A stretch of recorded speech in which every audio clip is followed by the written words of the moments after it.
I'm gonna hit the go live button. All right, there we go.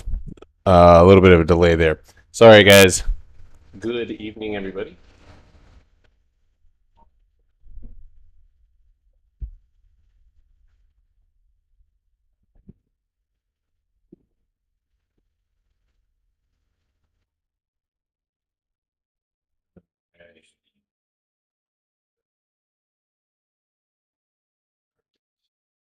All right, just a second, everybody. We'll go ahead and give everybody just a few seconds.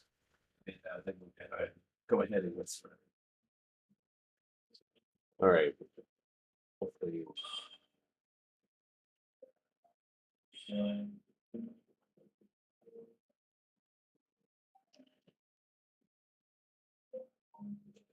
What's up? All right. I think about 2 more minutes here. I'm going to go ahead and let everybody know I'm live in the Discord, and then we're going to run over this news really quickly.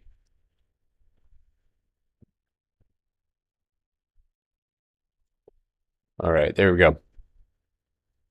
Alrighty, so hopefully you guys had a good weekend. Felt kind of long, but much needed. So, especially after last week, which was a little bit crazy. So, watching futures right now, and we're gonna go ahead and go over some of the top headlines going into this week. We're gonna cover our economic calendar. Hold on one second.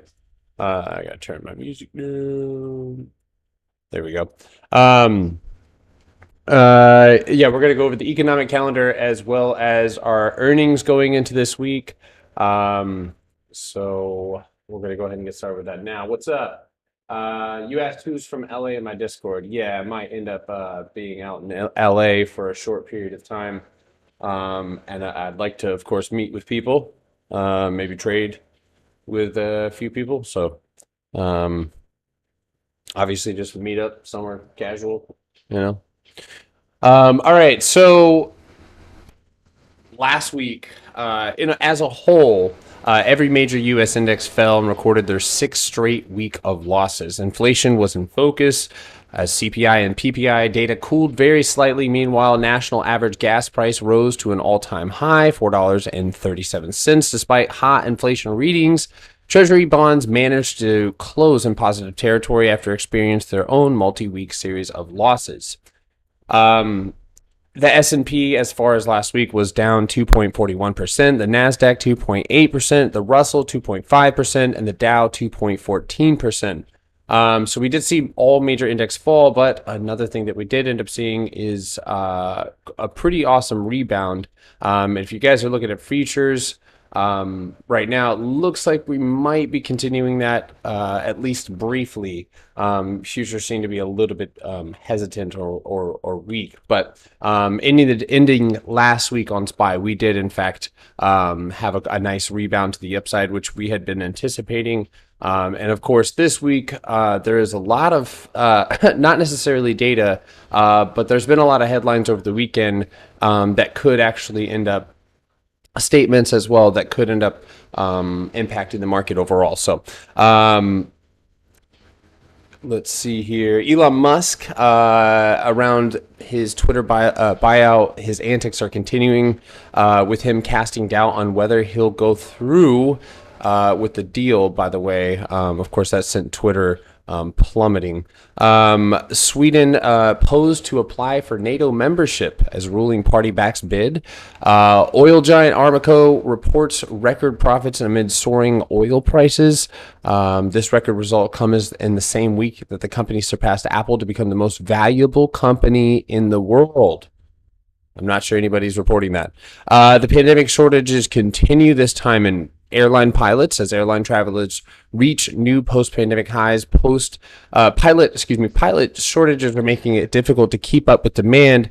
During the pandemic, the industry took drastic measures to cut costs, primarily by reducing headcount and slowing hiring and training. And of course, that's coming back to bite them in the ass. What's up, LA? Thoughts on diesel shortage? Again, another tightening band.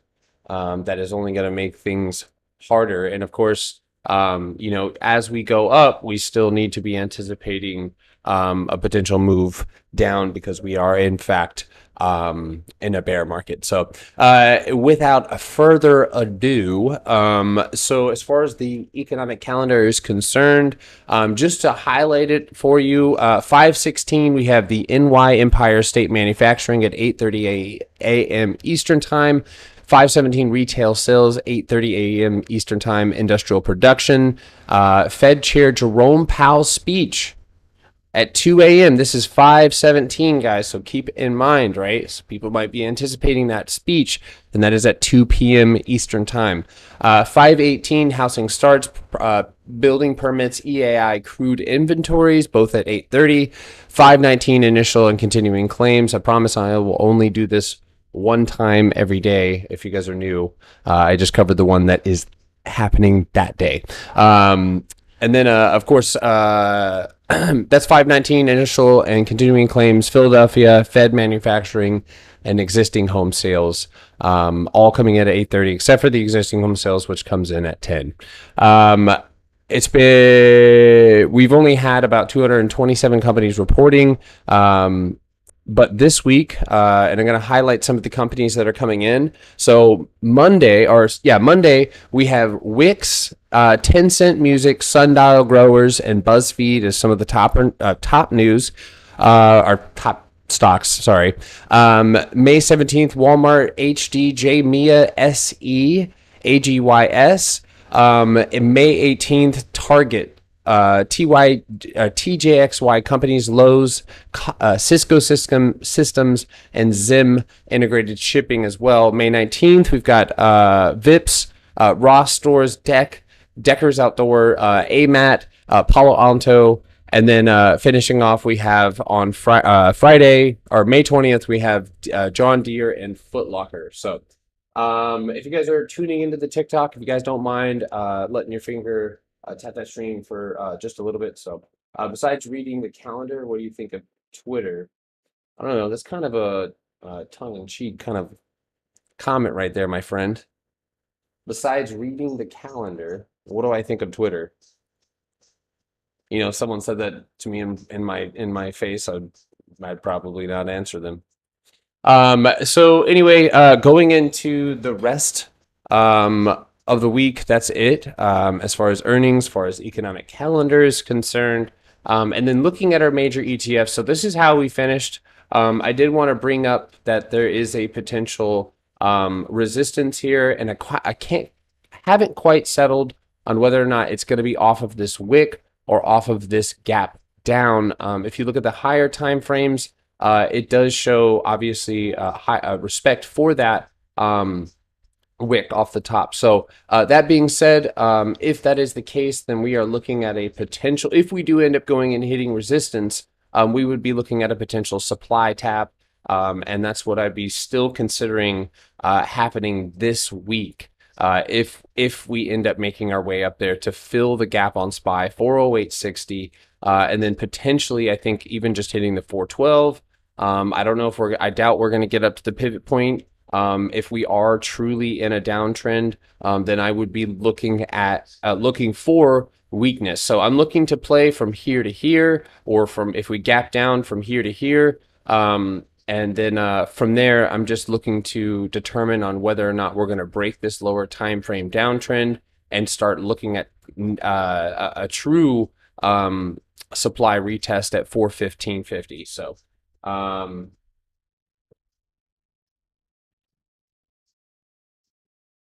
That's fine. Yeah, but I still wouldn't. That's just not how you talk to people, dude. I'm reading this off for people who are interested in it, and if you're not, then you can go back to Wall Street, I guess. All right. So other than SPY, the QQQ, same story, guys. Looking at a potential retest, we're looking at bleeding up, and this could happen. Not necessarily bleeding up, but just for that retest, this could happen going into before the Fed meeting. And I'm not quite sure what he's going to have to say. And of course, we're going to stay on our toes during that meeting in order to get an idea of what's going to be coming going into the rest of the month. So, but anyway, as far as my watch list is concerned, so I've got Facebook still on the watch list. This one did end up pulling back, or excuse me, bottoming out, and has a little bit of a gap to fill at 403.40. Oh, word. Sorry. That distracted the shit out of me. Anyway, so we've got a really nice reversal candle here. We've got a big resistance at 202. We did swing Facebook calls. We'll see how that turns out. I don't believe that we got a true retest of that supply, which I believe is at that 202 or at least $200 mark. But as you guys can see, 9-day moving average there. So stay on your toes. If we end up gapping up, more than likely, because it is a weekly contract, we did swing a hedge. I will likely set a stop loss in pre-market for where I will cut that contract. Thank you guys for all the likes. I appreciate that on TikTok. So anyway, this one's downtrend. So just if you're looking at a dynamic downtrend, we're going to pull it off the top, and we're looking at that. It's untouched. I'm not quite sure if we're going to make it up that high, but if we do end up crossing over $200, then I do believe that we would continue to head up to possibly 210. But again, we will see how we open up tomorrow. I'm not sure how futures are moving at the moment. Still moving up. Still moving up right now. If you guys see that giant white line, that's basically the 40.55. That's the level for me that I would really like to see either futures push up and open at, which would give us a wonderful time to take profit, and then a great place to look for a retest. So anytime you have a gap up and it starts to fall, you want to identify levels where it can bounce, because oftentimes sellers get greedy and they get smoked. Anyway, okay, so besides that one, second. I'm just going back to my watch list really quickly. All right. So Tesla. Hold on. Okay. All right, so this one is actually a little bit weaker. This one did close, as you guys can see, just low volume. Look at the volume here. You did get better volume on that bounce off that gap up, but truly Tesla is up against its downtrend, which kind of scares me in some respects, because Tesla is known for kind of like dropping into its gap pretty violently. You guys have experienced that with me, or possibly traded that with me. But this one is all built up, and we have a clear level. So what we have for Tesla going into tomorrow is clarity. All right, because we don't have to argue too much with what is going to happen. This setup is just absolute garbage as far as the 15-minute is concerned, and one could possibly consider it a head and shoulders. So this gap is shortable all the way to 730. This is a main account play for me, obviously not a small account. So I'm going to be answering a few questions that I've gotten from a lot of people who operate or trade on small accounts, and they're constantly asking me, what stocks should I be watching? And once I get done with my watch list, I'm going to answer that question. And then we'll go ahead and take some requests. So you don't know what you're talking about. Thank you for your judgments. All right, so last one on the watch list is SQ. This one is just sitting up on its gap, and again, another stock with clarity. If you're looking at supply and demand, 86.33 is right above us. So I would, if we do gap up, I would actually anticipate Square gapping up to $86. So Square will be on the watch list above 86 and 87.50. So make sure you guys set your alerts if you're going to be watching this one. PayPal also showed strength. I'm not going to be watching this one, but this one could also be interesting. I like the way that Square trades. Their contracts are a little bit better. But again, setting alerts below $81 and below $80 even. I would take Square to the downside. Daily time frame on Square, it has gotten the ever living crap beaten out of it, and I do believe that it has. And I'm gonna delete all this shit. Um, I do believe that. Oh shit! I deleted everything. Hold up. I deleted like all of it. I went too far. Okay, there we go. So this one's got a pretty sweet looking downtrend here. Just trying to show this off. Sorry.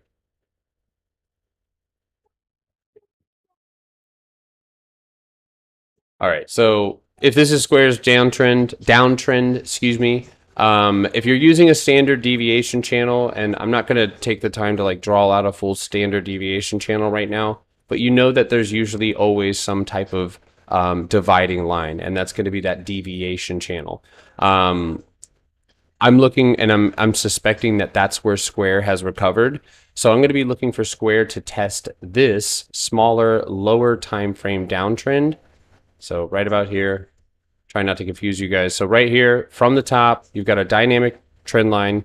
I'm looking for Square to break up past this resistance or at least tap it at $91. So my target for this week on Square is $91 to the upside.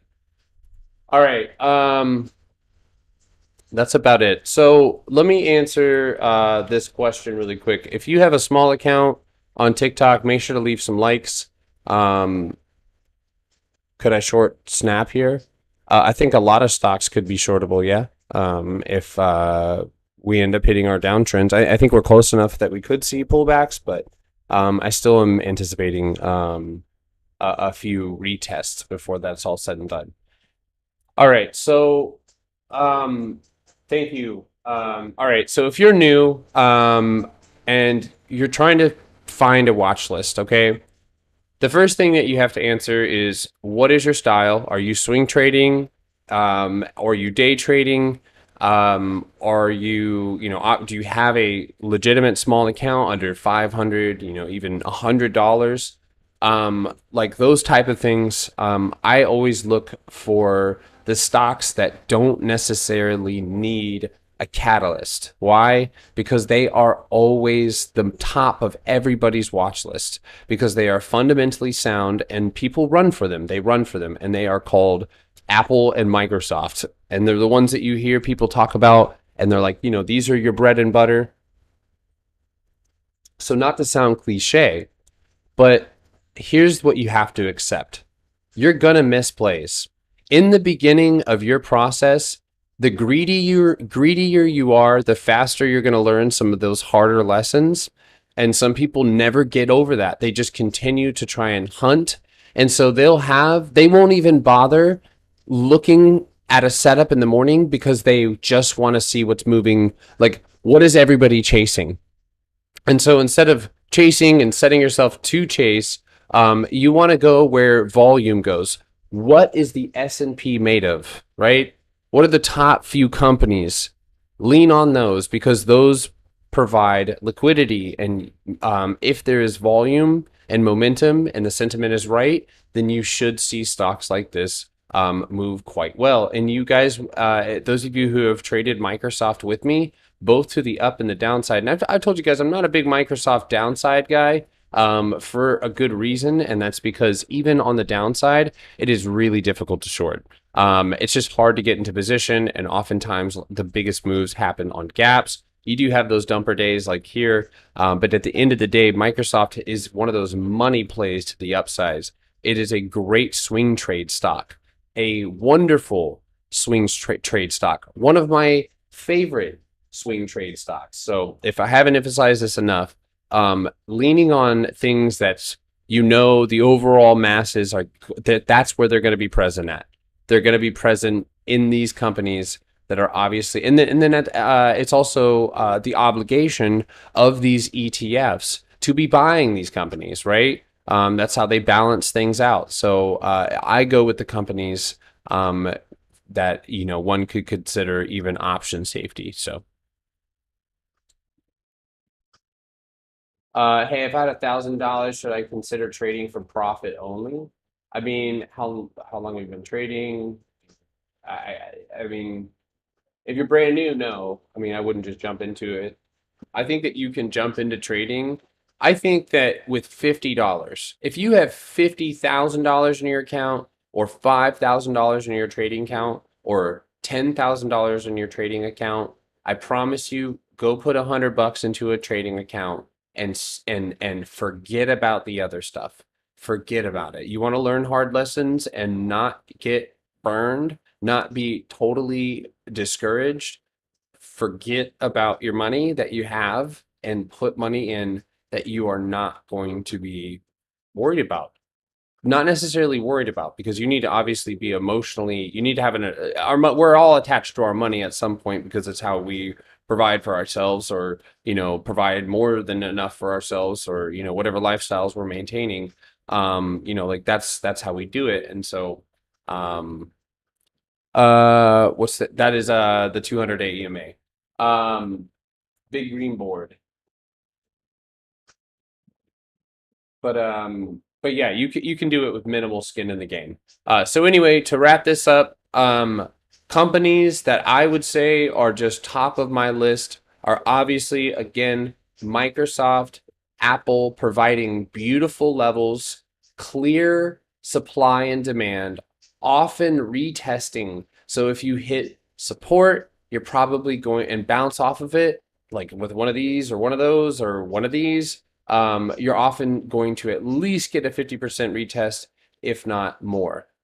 These are easy, again, to set levels on for rejections. And a lot of the people who have been trading with me for the longest can tell you that this was a company that even back then, I actually was one of the top ranked Apple analysts on TradingView for, I think, like a year or something like that. I posted videos on Apple. As you guys can see, I'm scrolling here on the right side of my screen. TikTok can't see it.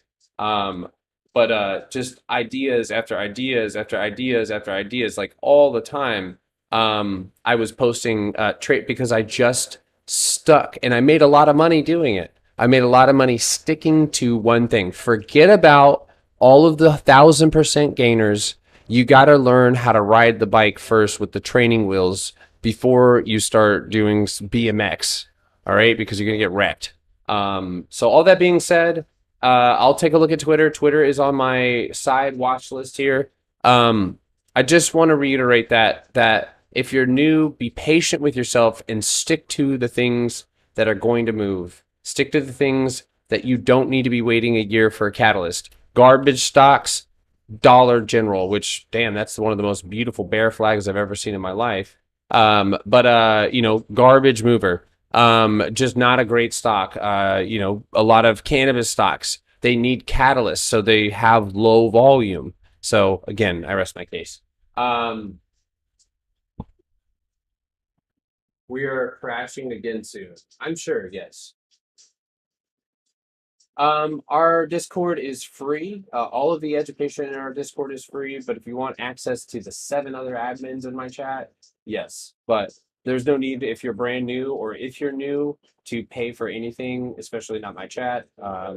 Tools are only useful if you know how to use them, and most, if not all, of your questions can be answered outside of the chat, in the Discord, or within other creators that I support as well. The Trading Initiative, options trading daily, et cetera, et cetera. Trading phantoms is cool. There's a lot. I'm probably missing it. Thank you. This is not a proper wine glass, but if you were trading one stock and sell it at a loss, do you have to wait 30 days to trade again? No. What kind of broker? You got a terrorist brokerage, dude. Just kidding, TikTok. So I don't mean like. Sorry, TikTok's gonna ban me now. Anyway, so brokerages. Watch sale. I just want to trade like Starboy. He's the best. All right, so that's about it for me. I'm gonna take a look at Twitter here for everybody. So this one hit the dumpy, and I believe it did not quite fill its gap. More than likely, y'all, because he's talking his shit, it's going to gap down even further. More than likely, if anybody's been holding puts or anything like that, you're definitely going to make some sweet bank on this. But more than likely, Twitter's going back down. I'd say, I mean, at least 37, possibly even $35, back down to daily supply. So if you pull the daily chart up right here, so I don't know. It's probably going to be day by day, and I'm not going to predict what Elon Musk is going to be saying because that doesn't make any sense. And the dude just says some off the wall shit that is unpredictable. But that being said, these key levels are telling me that at least I have $39 here. I've got 38.40 as a secondary level, and then again I have $35 underneath. So. Um,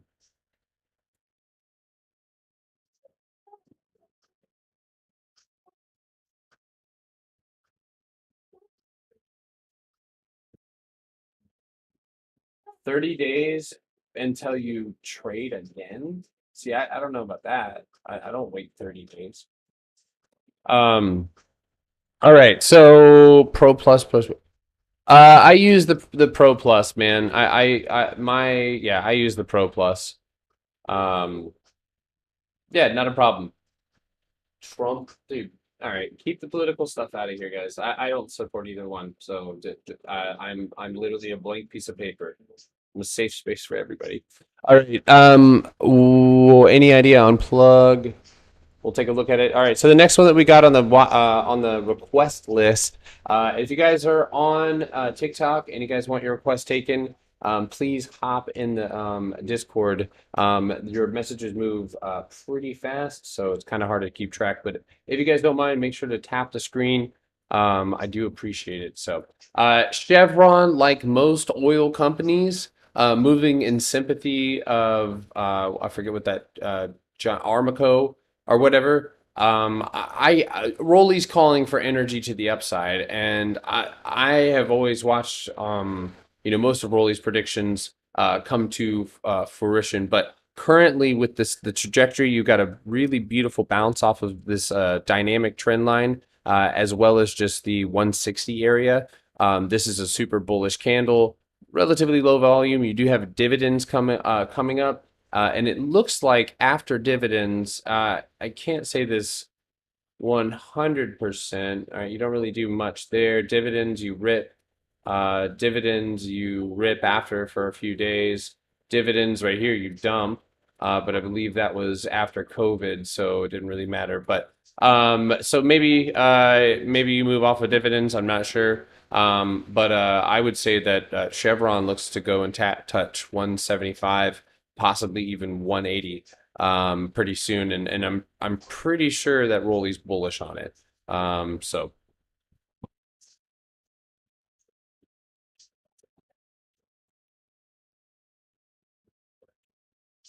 all right, so the next one I got is not live in the Discord, just on YouTube, so that people can rewind and pause and screenshot and do all that kind of stuff. Nvidia is the next one. Oh, look at that one, JQ. All right, so start on the daily. I like to do that on Sundays. Sundays. So just to explain a little bit about the process that I take. Most of the time Sundays, I'm looking at even if it's just means refreshing my chart, I'm looking at establishing where the stock is in the grand scheme of things on these higher time frames. And we've discussed Nvidia's support right here inside of this channel. This is actually part of the reasons I think that we did we played Nvidia off of that, if I'm not mistaken. We played Nvidia off of that support bounce because we played Nvidia to the downside. So this one, let's make it, now that we know and we have established this one is in fact inside of this standard deviation channel. Anytime I see a stock in this channel, usually I'm going to leave this channel up. There are some of these, the parallel channel or the regression trend, you can use those. But most of the time, when I see something like this, Obviously, finding that deviation channel. So right about there. All right. So normally I'm looking for a retest of this deviation channel off of the bounce of support. So that's my daily setup.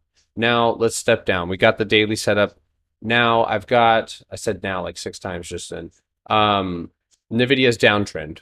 So like most stocks right now, they are moving up to retest supply. So if you don't know anything about supply and demand, yeah. So if you don't know anything about supply and demand, this is, the opportunity to learn. So this area of consolidation is above us. This is a supply zone. We break through it, we build through it, then more than likely we will see this become a demand zone. So when we move past it, again, another supply zone above that. So check that out. So we'll mark that out. We've got from $200, psychological number, to 183. So that is where anytime you break a level, most of the time, not all the time, but most of the time, you're going to retest it. If not immediately after breaking it, or periodic or after retesting support. So again, I see NVIDIA. I personally still see NVIDIA moving up to 183.41. Maybe even moving into the 185 area and retesting this downtrend. That being said, this candle often on the 4 hour right here can oftentimes be a reversal. Now, I don't know if we're going to gap up and gap down. It's important to get the overall framework of a stock on Sunday, but then on Monday, that's when you need to start to detail the lower time frames. So there's a micro little gap here. I would say, okay, so the gap goes to 187 on NVIDIA. So I would say at 187 on NVIDIA, you might even wick up, depending on if we just shoot straight up. You might hit 189, but I doubt it. But yeah, so you're going to be up against resistance. Thank you guys. Thank you guys. If you guys are leaving likes on the TikTok.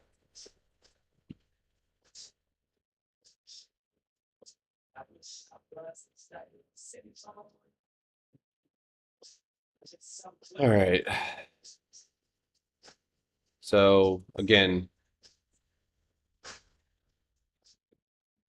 looking for a retest here.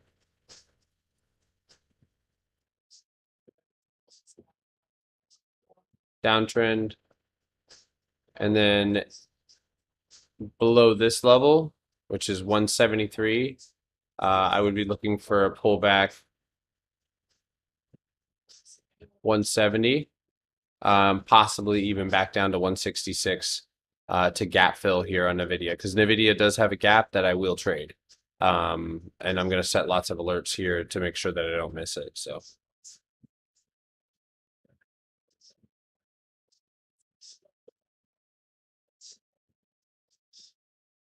Potter making me reassess my portfolio.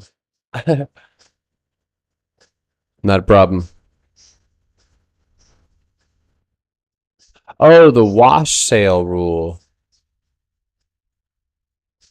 Oh, Tom. No, I mean, I don't personally experience that. Just simply because I don't not holding anything long, and I'm not much of a stock trader. I don't trade actual equities. Very, very rarely. I use options to leverage and obviously amplify or hedge myself. So. All right. Yeah. All right. Nvidia's next. Or wasn't Shop is next. Ew. So again, and I can tell you this just immediately, everything looks exactly the same in these areas of downtrend at the moment. Um, it's kind of crazy to me.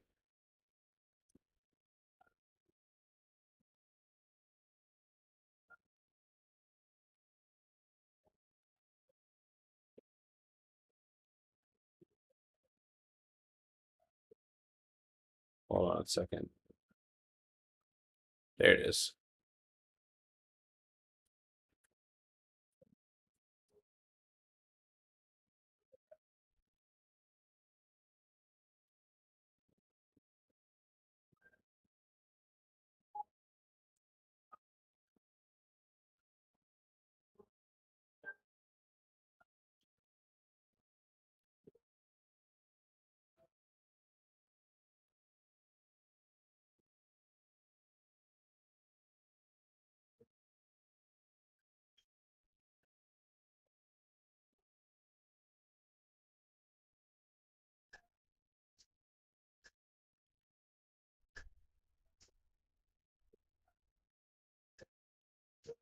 General consensus is a down day for SPY.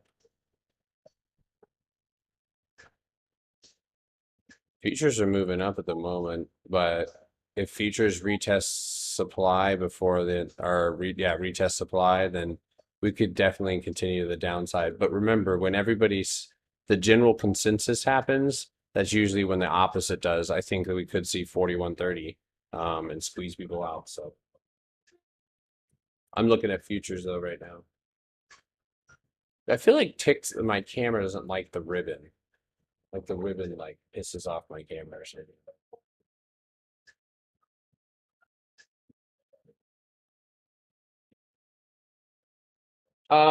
Oftentimes it's best to wait for a retest. So anytime you break a support like you do here, you get a retest, oftentimes multiple times. And so once you establish that bounce level after falling, that is your area to short, right? So and this takes patience, right? So you can scalp the initial push down, but you obviously have to stay on your toes if you're a scalper, day trader, or if you're already in position. But at some point, you know you're going to have a retest, and that retest often is where you can either reestablish your short position or establish where you'd like to go short again. So, all right, so Shopify, and we've got Plug next. I think we go up too, but you know what happens when you're too sure of yourself.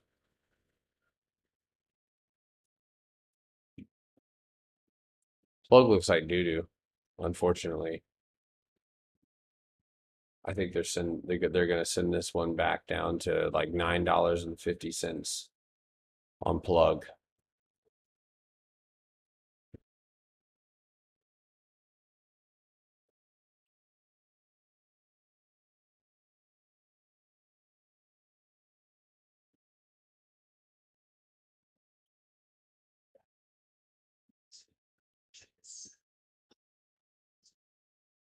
Yo, this chart looks so bad.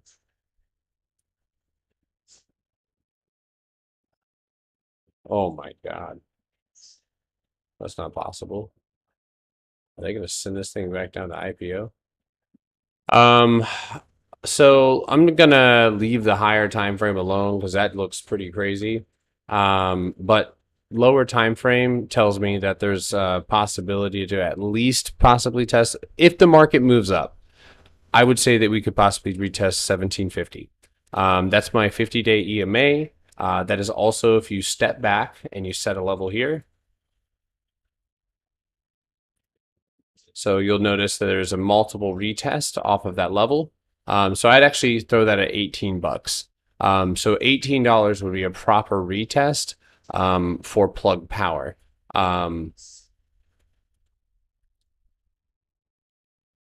Most stocks have closed with candles that look similar to this one. So this one's moving right off of the 9-day moving average, anywhere below 1470, and I would say 1460. You're more than likely going to see Plug Power go for its gap to the downside, which is 1369. Tesla. So Tesla looks like kind of like hot dog water right now, in my opinion. Lower time frame, it's building. It has this lower downtrend right here. Boom. So you've broken, you've retested, you're holding the 9-day moving average Your ribbon has flipped green. Your RSI looks good. Your TTM as well is rolling up to the upside. Your volume is low, but hopefully that picks up on Monday, and we shoot straight up. We've got 785. That's the first level that we're going to have to watch for, and we've already hit it before and rejected it. It's 787, right above that, and then for me, I think with good volume and proper market behavior, we should see $800 for a retest on Tesla. Downtrend is all the way, and I'm telling you guys, people are going to be like, oftentimes in bear market rallies, people get very frustrated at how much things will go up. Because if you look at how far away some stocks are from the resistances, you'll see that story be played out. Is Tesla still in a downtrend? 100%. Is it still bearish? Yes. But the rallies oftentimes only rope in better liquidity. So I could see $800 this week. So, but again, always have a plan for the up and the downside. So Tesla below 750 to gap fill all day. There's a couple key levels to watch, like 745 and 740, and closing with 730. All psychological numbers, but yeah, I mean, and Tesla looks good with this build. Now, if it gaps up and it gaps up to 785 or even 790, I would be a little bit hesitant about taking an immediate position on Tesla. So a lot of similar setups, which means the market is moving together, which in my opinion means that algorithms, as far as last week, were in control. And if anybody's new and had a hard time trading last week, I feel your pain. That's part of the struggle, which is something that I want to reiterate. Not being greedy this week. Okay, we do have the Fed speaking this week. I'm gonna and I tell you guys I'm gonna repeat it. I'm gonna repeat it again. If you do not set a target, like or and let me say this, okay? You do not, like, let's say you set, like, I'd like to make $200 a day on my account. That's great, but if you take a good trade and it only moves you up to $150, that's not worth taking another trade. That is not, let me repeat that. It is not worth taking another trade. You do not have to hit your goal every single day unless there is a high probability setup that makes you feel just as comfortable and just as confident as the one that you just took, had it been properly done.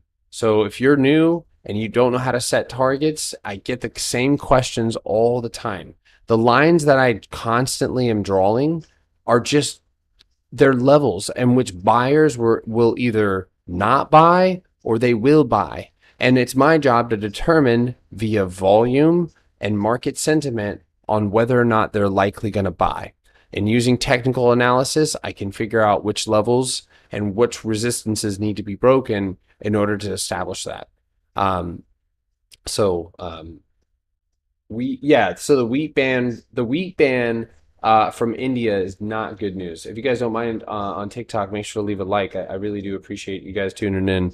I appreciate it. So if you take a position out tomorrow, how far do you have the expiration? Tomorrow I'll trade this week's expiration, unless, and this is a tough one, because I know that people have been having a tough time. If you don't see a trade, if you can tell, I can't tell you how much power there is in walking away from the desk. There is so much power in walking away, taking a deep breath, waiting for these levels to, even if you set, I can teach you right now in 5 minutes how to set alerts, right? On cascading alerts. Okay, how do we establish this volume? or find the volume that we need, and you know, what does it look like? Okay, so on a good day with good movement, aka Tesla, on this gap fill to the upside, we can see an immediate rise in volume. So I'm going to go over here to my volume on the left side, and I'm going to set my volume alert. Now I can set these open-ended so that way I can the alert goes off. No matter what. If you're looking at my volume right now and you're looking at this cloud, that cloud is a moving average, which tells me when the volume is above average. That's it. That being said, I can either A, start by just setting an alert on the volume average, which is pretty responsive. And if you want it to be a little bit more fluid, you can, hold on, go to your settings, I believe. And then I think you can set it out a little bit. Oh, there it is. I don't know what the hell I just did. Precision. Um, but you can move it out a little bit and throw a few extra, a little bit more data, so you have a smoother moving average, and a more clear idea of when that volume is above average. And you can play with that, you know, depending on your needs. But setting an alert on this moving average is just okay. So this is just the 5 minute, right? I've just set an alert on the 5 minute time frame. If I'm walking away, this is the first alert that will go off that will let me know whether the volume is rising to what I need it to be. Now, if you want to be more direct or more specific on what volume you need, you could go ahead and say, all right, over here, the highest volume, it looks like 816,000 shares, 800,000 shares is a good average for Tesla as far as shares traded per 5 minute candle. So for every 5 minute candles, 750 to 800,000 seems to be a solid medium for good movement. All right, and that seems pretty consistent across the board. Am I looking at that correct? Oh shit, hold on, I'm sorry. Those were my EMAs changing. Let me repeat all of those numbers. So I apologize. So 180,000 on a 5 minute candle is high. My EMA numbers were displaying next to my volume. So 180,000 shares traded in a 5 minute candle would be considered an incredible amount of like a powerful move from Tesla, possibly, obviously, if it's not just a fight back and forth. And then just in the 100,000 area seems to be enough for a 5 minute, for above average volume on the 5 minute time frame. So I could go add an alert, set it to, right? I could go 100,000.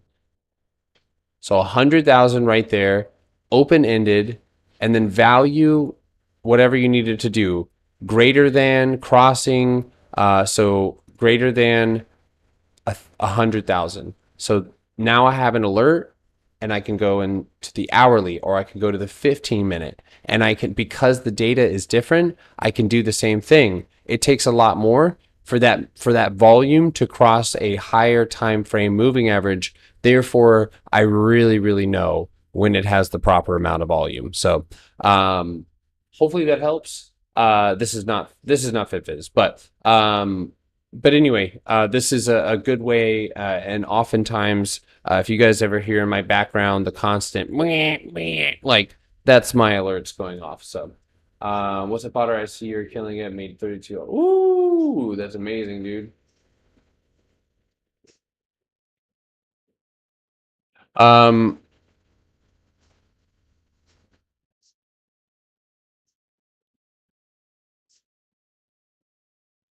yeah, I like NVIDIA too, so we can semiconductor our way up. So, all right, Tesla was next.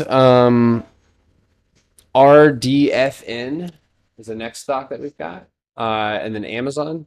So number one, I'm gonna go to the higher time frame, but I already see this little ascending boy. Look at that thing. All right, so you got a sweet trend line. Anytime that you do this, most people stop there. I don't. You got to set levels. So obviously you've got the top level that's 1152. You do have the whole ribbon indicator. So whole ribbon indicator, I get a lot of questions on this. I can tell you that unofficially, the whole ribbon indicator on the 15-minute time frame is a area where I will add to a position if the volume is above average. Period. End of story. That is what I will do. What I will do is add at that candle. 5-minute time frames sometimes as well. But if that volume dissipates and you break above it and the candle flips back or thickens back up, obviously that means there's a lot of volume there. So an ascending triangle on the 15-minute time frame, but more importantly, what's going on the daily. Looking for my daily downtrend. Holy hell. Damn. Redfin's about to be a deep sea fish. Was that corny? That felt corny as soon as I said it. Like a dad joke. That's all right. That's what they're supposed to be. All right. There's your daily downtrend in line with your 50-day EMA and your pivot point, 1375. I would say going into tomorrow, green.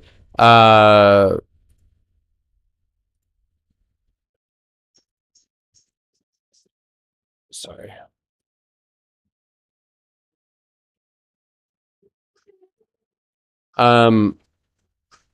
Zooming in.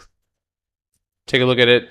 Supply, demand, bam, bop, boom. Wow. All right, so take away the pivots. So right here, that's 1286 in line with the pivot point. That is the top of supply. You are inside of your supply. So the median there is going to be 1185, and then the top is going to be 1275, 1285, somewhere in that range. So what's wrong with dad jokes? I mean, I have 2 kids, so you get what you deserve. We'll allow it. All right, cool. All right, look at shrimp. Are you shorting? Yo, Ronaldo Ramos. The way, yo, hold on. I gotta screenshot that. Oh no. Oh, hold on. I gotta screenshot that because you did that like the feds were watching. Oh my God, what is this? Don't make me chart this.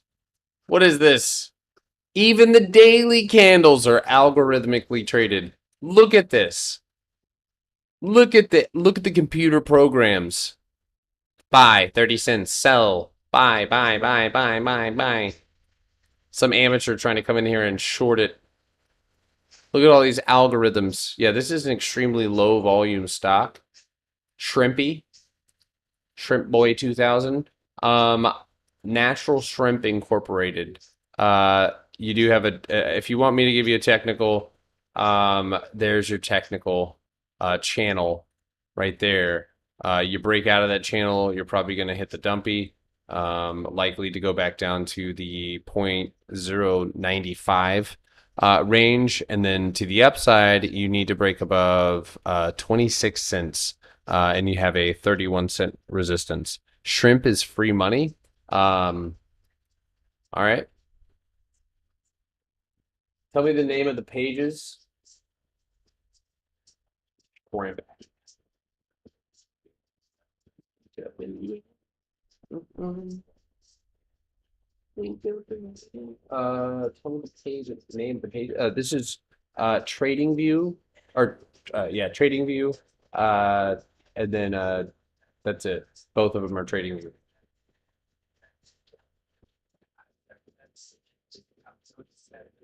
Better than that. What do we got next?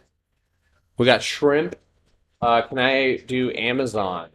Absolutely not. Stream's over. No, just kidding. So this one actually had a really sick setup. This one had a falling wedge. Now, remember, this Amazon's, is it splitting soon? It's got to be soon. I feel there's so many. This is one of the reasons why I feel like there's a bleed. So interesting setup. Not quite sure how I feel about it, quite yet, but this one did break what I think to be a downtrend. This was a correction here, and then possibly going for a retest of 30 or 2300. But that being said, it was adhering to this lower time frame downtrend really, really well. So just to delete that and restart it for you so you can see what I'm talking about. So there, moving average coming in, right? So we'll see exactly how this plays out. If Amazon gaps up or moves above this channel, then I would consider it out of any potential pattern, but we will see how futures open up because Amazon could end up falling tomorrow and dropping to around the 2160 range. So especially if the gap up is weak. Shop is splitting soon. That's right. How much is TradingView is better trading Fidelity? I don't know. I don't use Fidelity. The best place for a trade, if you're brand new and you want to throw 50 bucks in or 100 bucks into the market, start practicing. Webull, I got a link in my bio for it, or I think I do. I don't know. Probably not. But and then if you're trying to take it seriously, I would say, TradeStation, TOS, or Thinkorswim, Lightspeed, Interactive Brokers, Tastyworks. Those are all decent brokerages. So okay. So anyway, that's Amazon. In its little downtrend break there, higher time frame. I'm seeing this one to retest 2300 easy. I do believe that we did get in some flow at the end of the day. Hold on one second. Let me look at the flow that came into the chat. Google. We had an insane amount of Google flow come in for the 520 strike. So this upcoming week, Google could end up, if Google ends up running or something like that. I'm not sure if somebody exercises contracts already, but you might see tech overall or the market overall move. So I need to go set some alerts on Google. 2350s. These all came in at towards the end of the day. They may have been. I don't know if that's.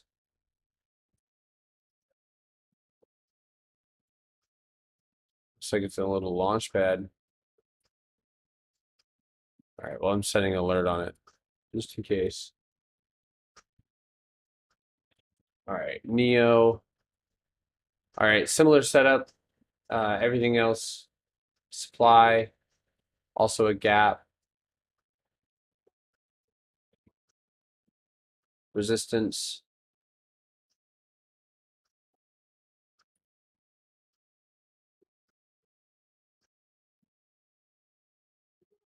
So you have a gap to fill on Neo to 1489. That's also the supply. And then the top of that supply would be 1550. Overall daily time frame right now, it looks like it was in this triangle, but it might be building, and it would have to get above that 1485 and really move all the way up into the 1635s in order to be eligible for an actual reversal. You have to remember that Neo stock is still on the chopping block for a potential delisting. And so that's one of the reasons. Well, that's not one of the reasons, but one of the many reasons why I am not long on Chinese stocks. Most of the time, and I'm not exactly sure about Neo. Most of the time, when you buy Chinese shares, you just own a piece of paper or a contract that says that you basically are partner, or like you own that share in an offshore company, somewhere. It's really weird. And then like as far as U.S. regulators and Chinese stocks, like there's a lot of them who would just flat out call it fraudulent behavior. So I personally, and TikTok, I'll miss you guys. I got kind of got lost in the sauce just now, but short Baba and short China. So, EVEG, check Twitter. What's on Twitter?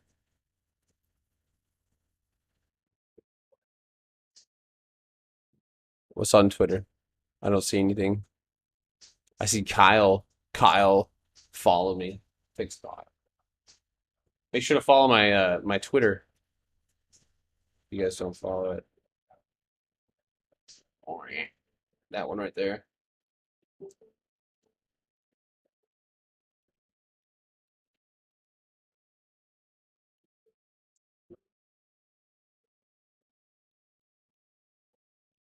Oh, you mean like Twitter?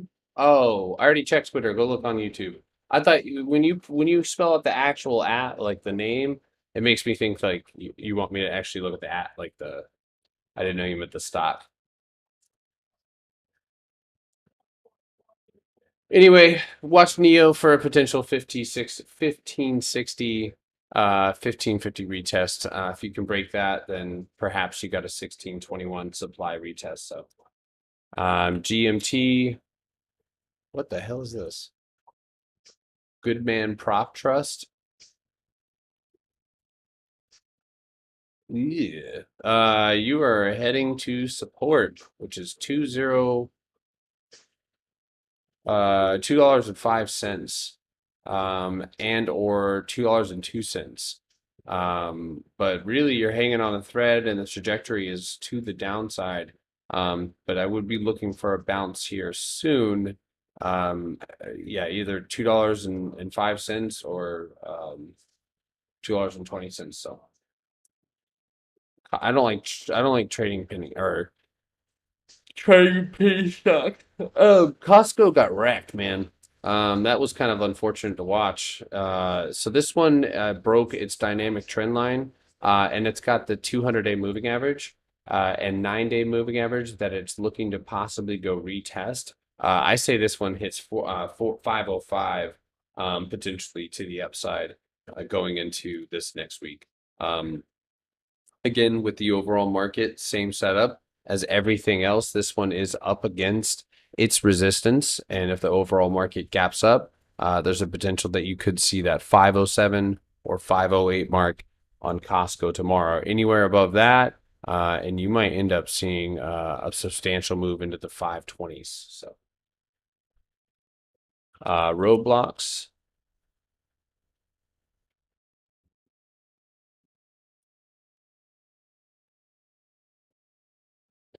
So this one's got a pretty obvious resistance. Watch for some heavy support, or excuse me, watch for some heavy resistance, 3350. Imagine that, 3350. We were shorting Roblox at $80. Anyway, 3350 is the 3365, excuse me, is the next level above you. It's pretty strong.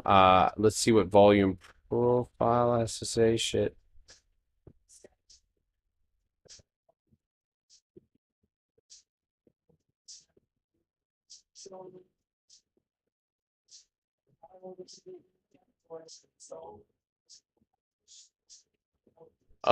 Yeah, I would say that watch $35.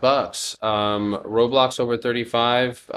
You would have a clear 3650 target to the upside, but this one at least right now looks like it wants to go give you a retest um of this 34.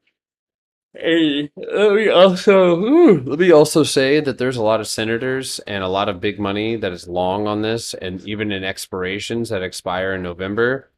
These people aren't going to go broke. I promise you that. I wonder if we see Roblox back up to like $40. Remember, if you want to go short on the market again, you got to convince everybody that the market's okay. I'm about to impulse buy it, order a pizza right now.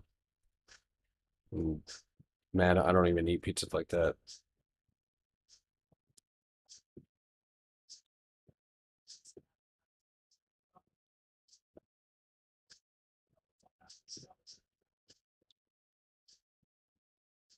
Yeah, I'm doing technical analysis for people, so if you have any questions though, happy to answer them. I've already done Spy's chart on my YouTube, the links in the bio. So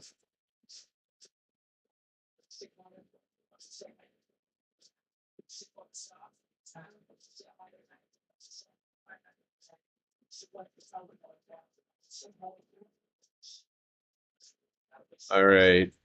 I've done Facebook already. That one's on the watch list tomorrow. I am watching Rivian. This one's starting to creep. It closed pretty ugly.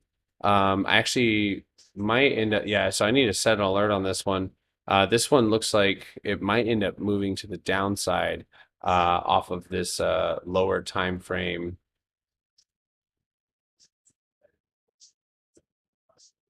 So if you look at it right there, downtrend coming off the top. You've got a doji right here. So watch Rivian below 26.17. You're going to see a $25 retest. Below 23.12 is where I would want to see Rivian in order to continue to the downside. And if it does do that, you could see a gap fill all the way to $20. At this point, I'm still short on Rivian. But remember that this can easily move above that wick, which is 28.13, and go finish filling the gap to 28.75, which would be a supply retest as well. So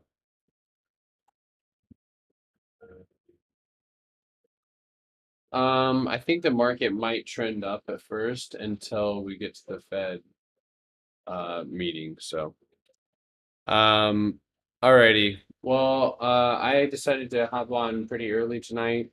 So if you guys have dug the stream, you guys dig the stream or dug it, make sure to leave a like. I'm gonna wrap it up here with a few other stocks, and then that's gonna be about it. I'll see you guys tomorrow morning, and we're gonna go ahead and get to it. We're gonna start trading, go over the news, start looking at our swing trades that we took, and making plans. And that's going to be super duper important, of course. So. Fed meeting is on Wednesday. That's right. Oh man, Macy's looks like it's going to go fill its gap 21.27.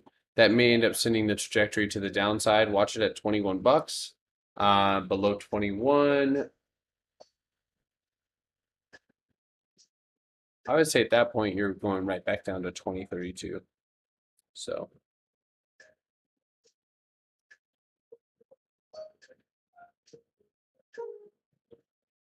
Oh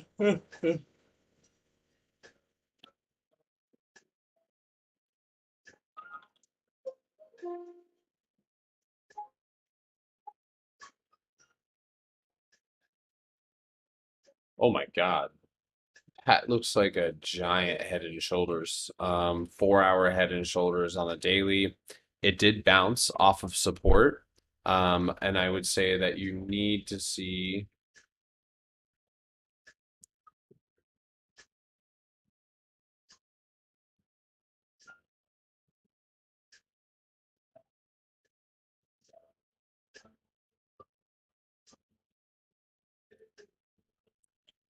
All right, hold on. I don't want to call this a head and shoulders quite yet because it's like it's literally at support, and you don't want to try and short support, especially when you have something like super obvious like this. And you did get a bounce off of the neckline, which I think everybody was going short on MVIS to the downside, regardless of this one moving to the down to moving with the overall market. So that being said, above 30 or 350.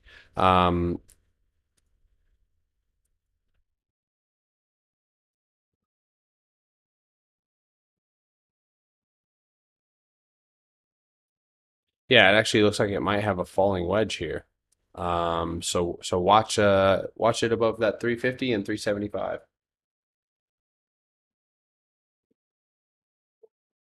Appreciate you, bro. Oh, thank you, man. All right. One more. I almost just like fell asleep mid analysis just then. I'm actually so not that you guys need to know about my personal life, but like I have sleeping problems as far as like just getting to sleep, staying to sleep sometimes. But I get every night I get hit with like the heart, like in like a debilitating sleep, like a sleepy wave. Like it doesn't matter what I'm doing, but it's like right around now, right around 8:30, 8:40. And if I stay at past it, that's it. I'm over with. I can't go to bed. So I decided that I'm gonna start like going to bed like when my sleep, like when I feel exhausted and sleepy. So I decided to just start this stream a little bit earlier. So now you guys practically live with me. All right. Disney is just, oh God. Kind of looks like the castle at Disney though, doesn't it? Um, let's see here. Pulling it down.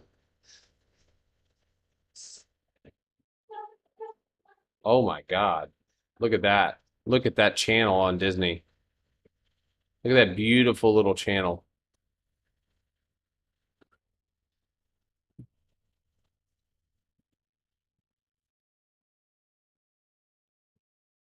Oh my gosh. Look at it.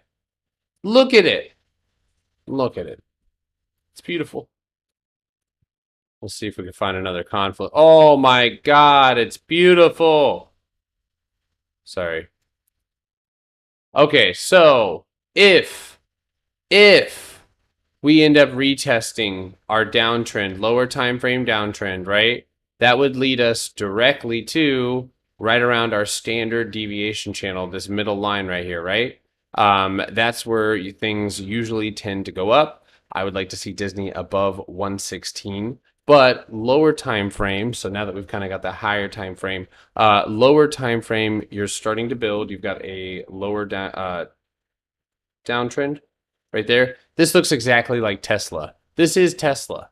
So Tesla, if Tesla goes up, I guess Disney does too because they run together tomorrow.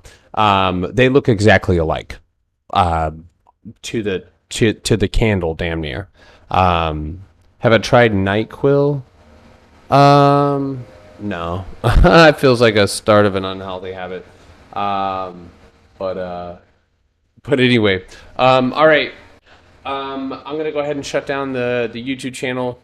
But you guys have a really good evening, and I will catch you guys tomorrow morning, 8:30 Eastern time, to go over the watch list, go over the news. My lose. If I wake up early and you're in the Discord, I'm gonna go ahead and just. It doesn't matter when I wake up. As soon as I wake up, I'm gonna go ahead and start streaming Benzinga. So like and my chart, so that way you guys can just have it up. But you need vitamins. You need vitamins, or else. No, shade. Thank you. I do have gum. Do you guys? I'm about to shut it down in the stream. I'll show you all my gummies. All right. Peace. No, I'll show you guys, dude. I have mad vitamins, dude. I bet you. I bet you.